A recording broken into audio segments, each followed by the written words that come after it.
invisible ink with Ms.Boley.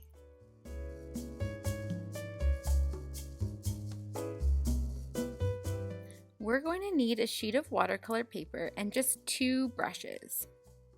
We're also going to use a 1/4 cup of warm water, a 1/2 tablespoon of baking soda, 1/2 teaspoon of turmeric, a little bit of hand sanitizer, and we'll have 2 mixing bowls.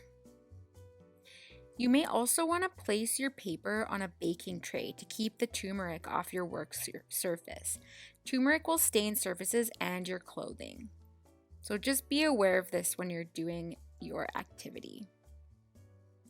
Let's get started. So I'm going to start by pouring 1/4 cup of water, warm water, into one of my mixing bowls. There we go. I'm using warm water so that the baking soda will dissolve more easily in the water. So I'm going to measure out about 1/2 tablespoon and put it into the water, and then I'm going to stir it up. So I am going to take a brush, I'm going to saturate it in the baking soda and water solution. So I'm making sure it's getting a lot of water on the brush. And then I'm going to paint some marks. So I'm just doing some, sort of swirls, just kind of whatever I feel like doing. You could write a message. You can't really see what you paint on there. You can, if you move your paper, you can see a little bit of the sheen of the water. So it's a little tricky to paint an actual design of some sort. But just do your best and just paint some marks or a message or a special drawing of some sort.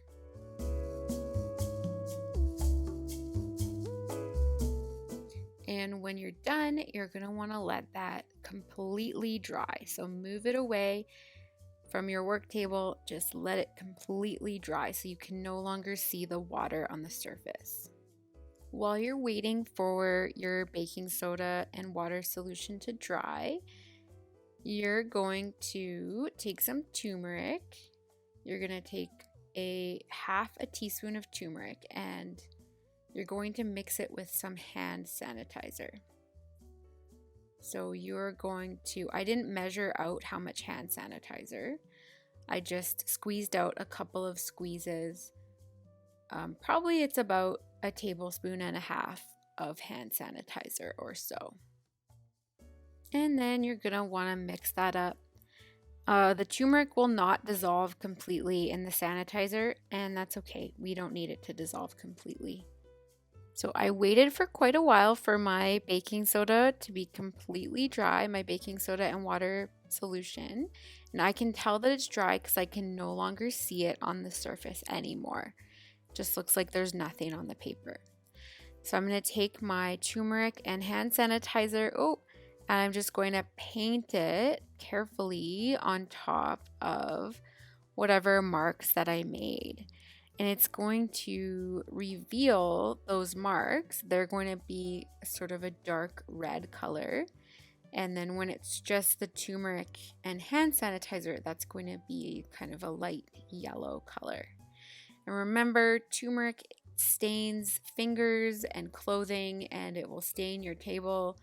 So just make sure that you're covering it and being careful and cautious. This is so cool. It's just like magic. It's amazing.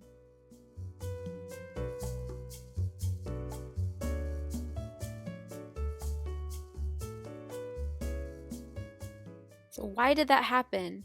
Well, baking soda is alkaline or basic. When we painted the baking soda and water mixture onto the paper, it left a baking soda residue. Then, when we mixed the turmeric and the hand sanitizer together, a chemical reaction happened. Turmeric contains a chemical called curcumin, which is activated by the alcohol in the hand sanitizer. When the curcumin comes into contact with the baking soda when you paint it onto the paper, another chemical reaction happens. It changes color and turns red because curcumin does that when it comes into contact with alkaline or basic solutions. Pretty cool. You can use this template to observe and record what you learned when doing this activity. That's it. Thanks for watching.